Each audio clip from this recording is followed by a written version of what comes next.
Hoje é dia 28 de janeiro do ano 2018. É um domingo. São 14 horas. É a hora que nós estamos aqui para celebrar saúde através dessas ondas milagrosas da Rádio Mundial. Eu sou o Dr. Rui Mercúrio. Boa tarde. Nós cuidamos dos nossos doentes com dores crônicas do sistema músculo-esquelético. E essas dores se manifestam sempre como dor de cabeça, dor no pescoço, dor nas costas, dor nos ombros ou nos braços, dor na região lombar, dor ciática, dor nos quadris, dor nas pernas, cansaço, peso nas pernas, dificuldade à marcha, dor nos joelhos, tornozelos ou pés.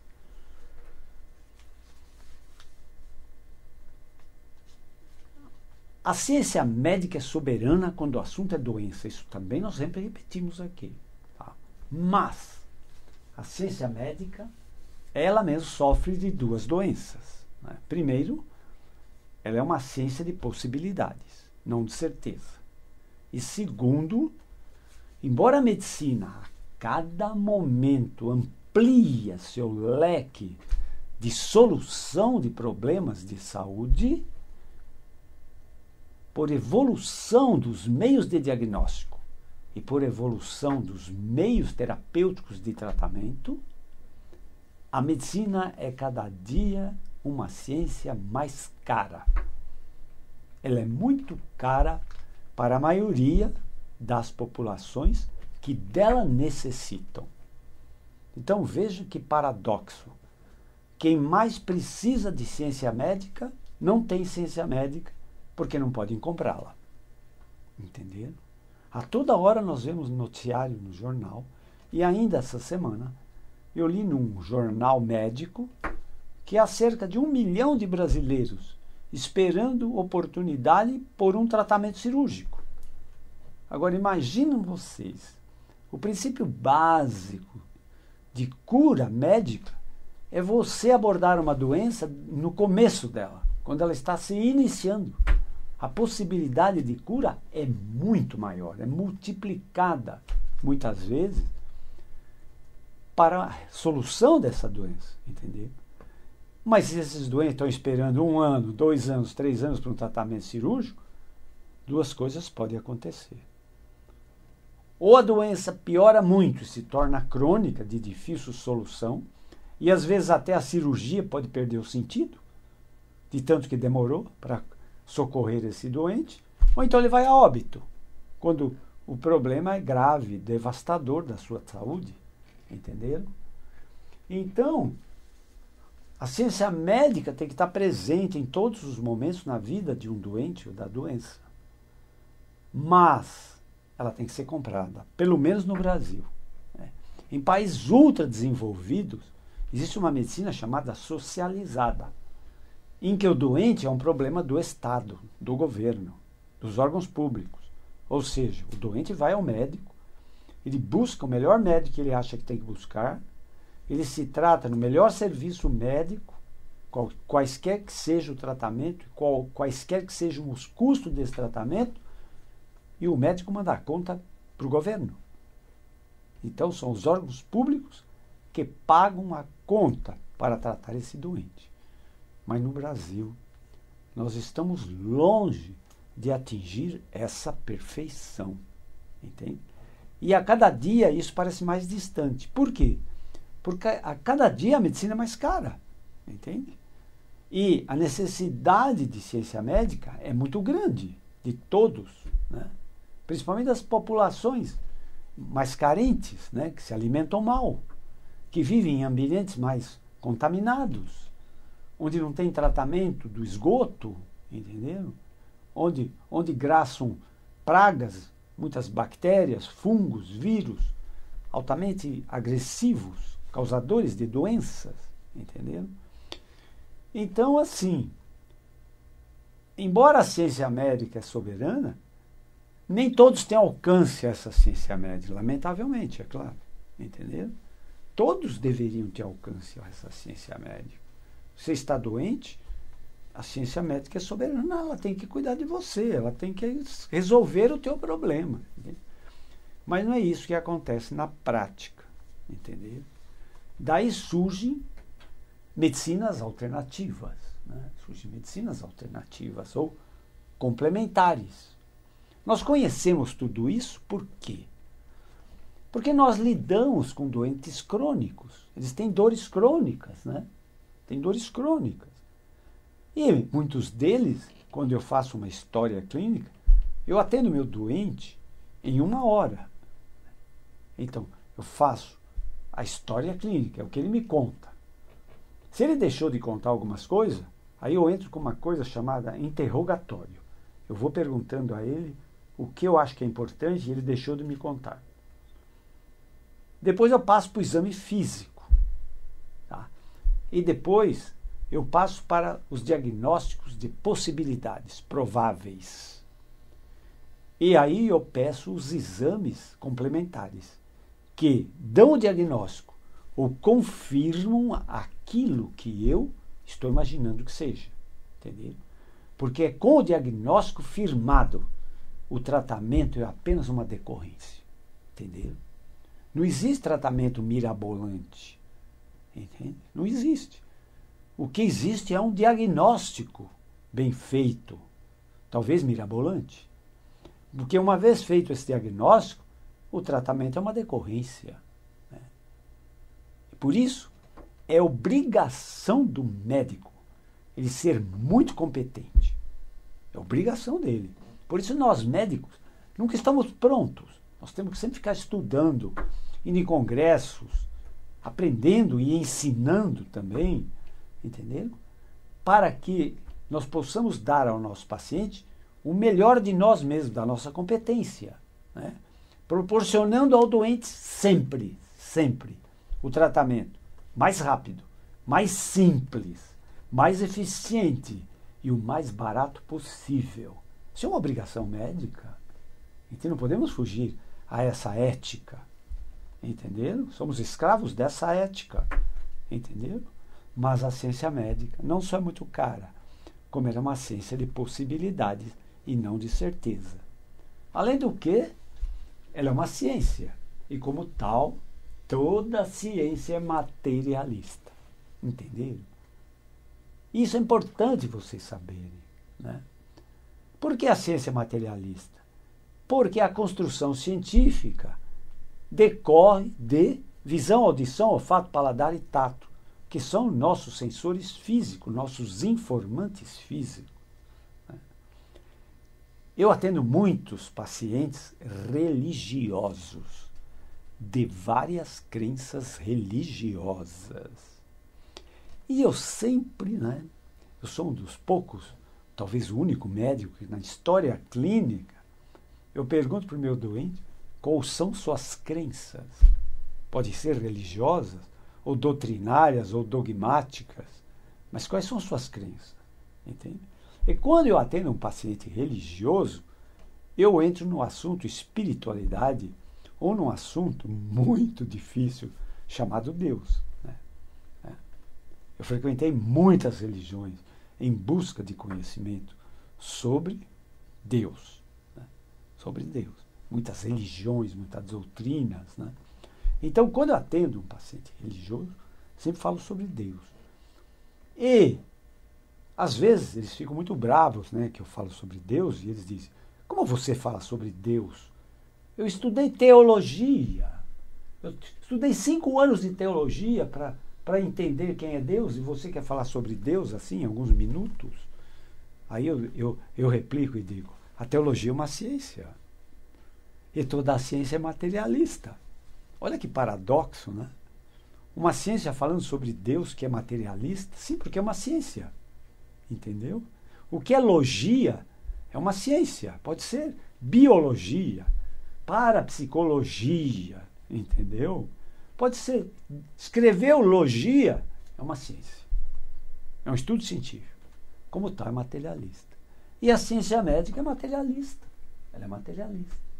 Entende? Não tem como. Entende? Ela é uma ciência. Então, toda a ciência obedece o princípio do ver para crer. Né? Do ver para crer. Mas, o que importa aqui? O que importa é por que adoecemos. Por que adoecemos? Né? Ou nós temos uma doença congênita, hereditária, adquirida, ou é adquirida. Ou nascemos doentes, por alguma circunstância, na maioria das vezes desconhecida, né? Ou então adquirimos doenças. Adquirimos doenças. Entendeu? E muitas vezes nós somos coautores, nós somos participantes, ou mesmo o ator principal de adquirir uma doença. Então nós entramos na aquisição da doença. Entendeu? Então a grande revolução, né? Nós temos uma ciência médica do passado, nós temos uma ciência médica do presente e nós teremos uma medicina do futuro. Esta medicina de hoje, do presente, já foi futuro. Entendeu? Então, em nossa clínica, a coisa mais difícil quando você lida com um doente crônico, que tem muitas dores, a nossa primeira função, além de tirar uma história bem feita, um interrogatório complementar bem minucioso, um exame físico bem feito, uma possibilidade de diagnósticos em cima do que nós obtivemos de informações e um pedido mínimo de exames que irão dar o diagnóstico ou confirmar o diagnóstico feito, porque o tratamento é sempre uma decorrência. O tratamento é sempre uma decorrência. Tá? Eu digo isso também nas nossas palestras de medicina espiritual. O milagre, ele não existe por si só. Ele sempre é uma consequência. Entendeu? O que interessa no milagre não é o milagre em si, é a sua fonte. É a fonte que faz acontecer o milagre. E o milagre é sempre uma decorrência. Eu aqui, né, sou obrigado a citar uma frase sagrada. Né? Os ateus, descrentes, agnósticos, não gostam muito quando eu falo frase sagrada. Mas eu uso frases científicas, uso frases filosóficas, uso frases religiosas e uso frases sagradas. Né? Frases sagradas, entendeu? Então, eu uso sempre uma frase sagrada que eu considero maravilhosa. Quem deu essa frase a primeira vez teve uma inspiração divina. Né? Buscai o reino de Deus e tudo mais vos será dado por acréscimo. Entendeu? É daí que o milagre é uma consequência. Entende? Buda fundou não uma religião. Ele é o fundador de uma doutrina, de um modo de vida em busca de felicidade, de bem-estar, né, de bem viver. Entendeu? Entendeu? Então, também quando eu falo em conhecimento espiritual, que você pode buscar todo o conhecimento que você quiser, menos o espiritual. Não adianta você buscar. Porque o conhecimento espiritual é ele quem busca você. Tá? Então, daí vem a frase de Buda, que eu sempre repito quando falo isso. Né? Buda dizia muito bem, quando o discípulo está pronto, o mestre aparece. Entendeu?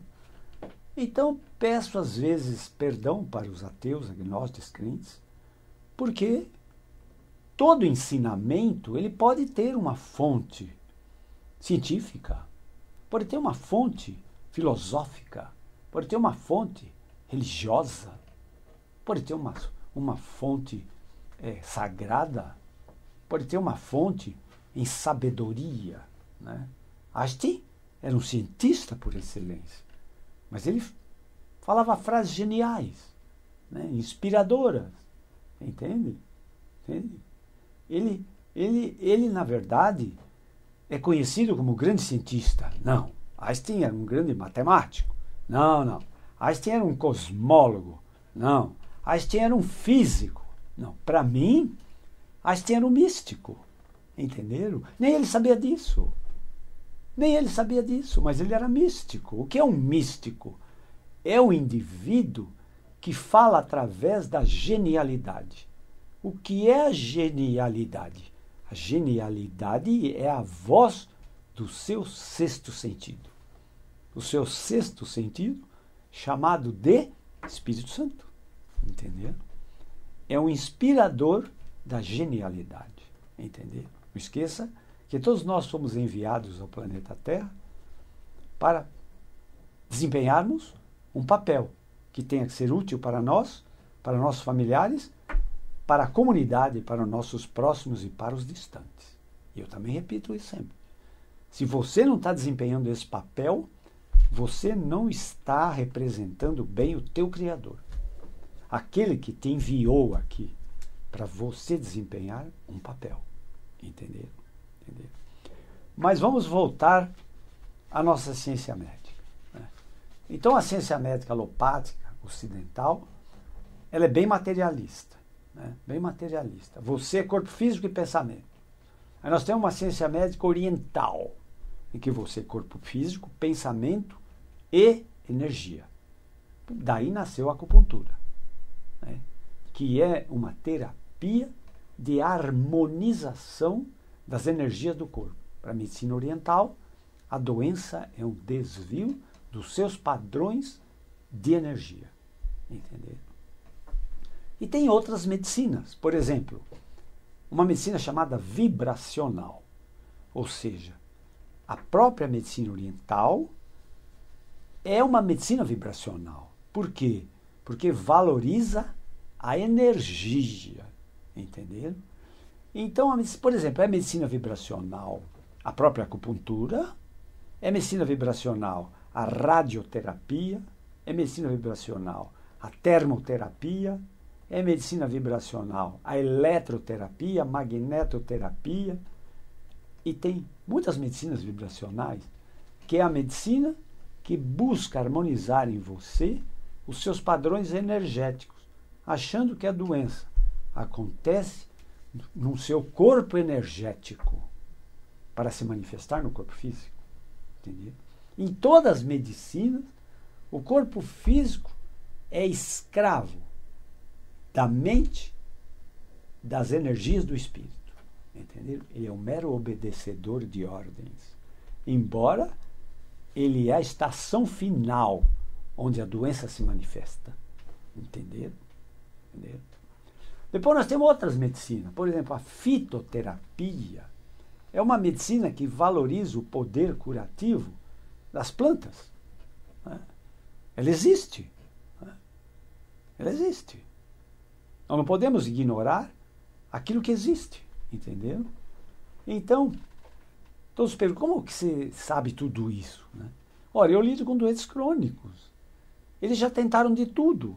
E quando eu faço um interrogatório deles, eu pergunto qual é a tua religião, quais as tuas crenças, que outros tratamentos você fez além dos médicos. A maioria já fez tratamentos alternativos, complementares. Eu quero saber o que você fez. Entende? Eles fazem tratamento até com picadas de abelhas. E me contam isso. Com tratamentos com ventosas. Entende? Entenderam? Então, vejam vocês. A obrigação do médico é atender bem o paciente, jogar toda a sua competência e resolver o problema dele de doença para recuperar sua saúde. Entende? Então, eu não só ensino meus doentes, como também aprendo com eles. Entendeu? Também aprendo com eles. Eu quero saber tudo o que eles fizeram. Entende? Tudo. Agora, tem duas coisas que eu acho na minha clínica, elas são fundamentais quando eu recebo um doente crônico. Tá?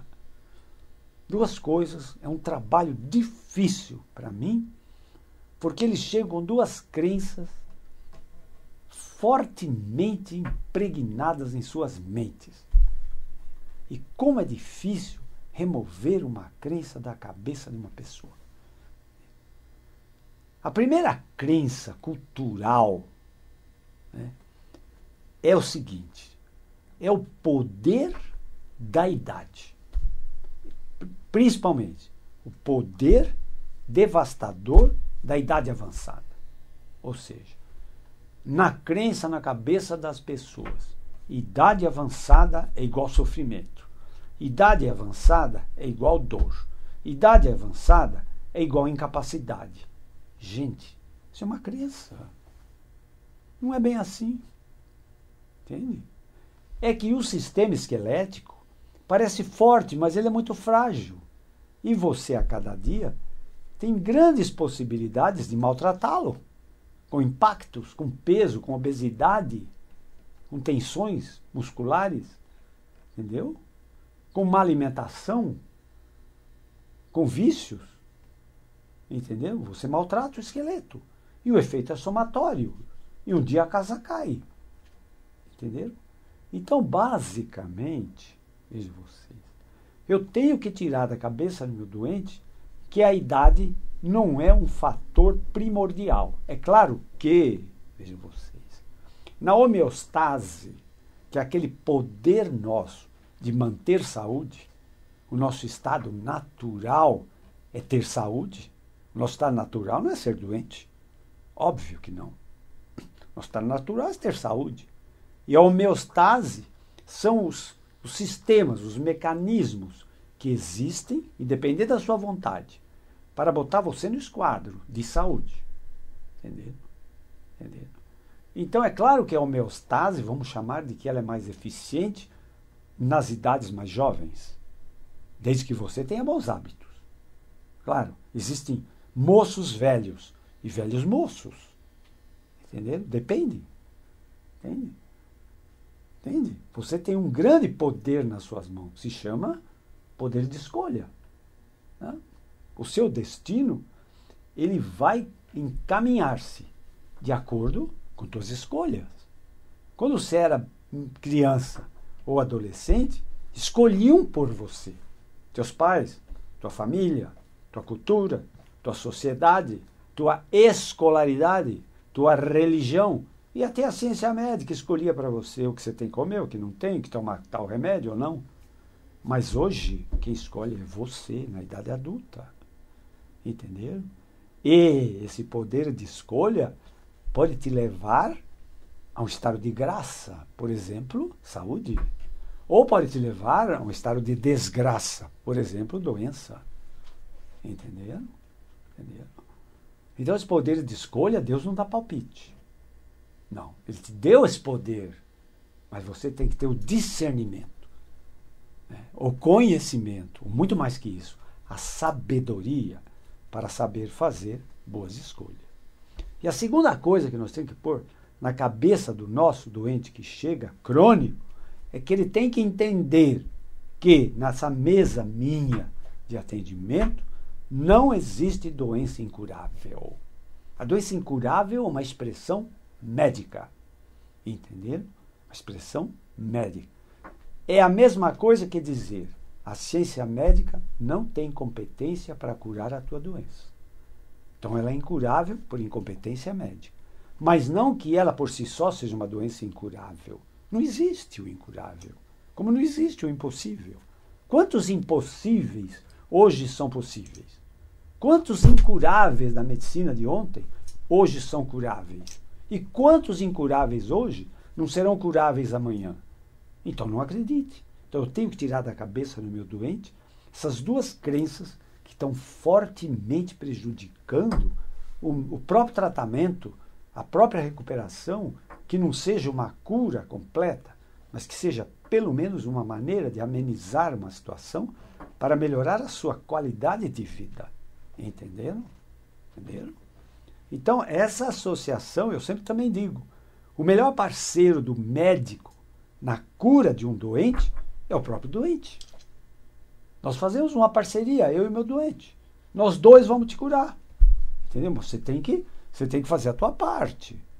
Eu aceito o desafio da tua doença, que é difícil de cura ou de tratamento, mas você, doente, é meu parceiro. Você tem que fazer a tua parte.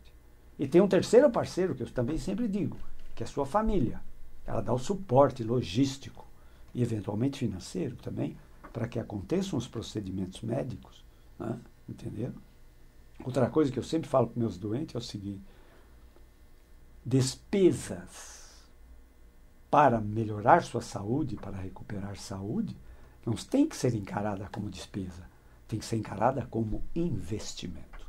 Com saúde, você pode ganhar mais dinheiro. Sem saúde, fica difícil. Mas olha, o tempo aqui na Terra corre rápido. A nossa palestra de hoje terminou aqui na Rádio Mundial. Convido-os a assistir a minha próxima palestra, no próximo domingo, às 14 horas, onde nós sempre celebramos saúde. Tá? Obrigado por toda essa atenção. Se quiserem conhecer meu trabalho como médico, eu tenho um site www.ruicomercurio.com.br. Se quiserem ver minhas palestras anteriores, elas estão no YouTube. É só marcar lá Rui com Y Mercúrio, elas vão aparecer. Entende? Vocês podem ver minhas palestras anteriores. O meu consultório médico em São Paulo fica na Avenida Pacaembu, 1024. Avenida Pacaembu, 1024, São Paulo. O meu telefone do consultório é 11 3661 4243. Sejam todos muito felizes. E para que isso seja verdadeiro, você precisa ter muita saúde. Até a próxima. Obrigado.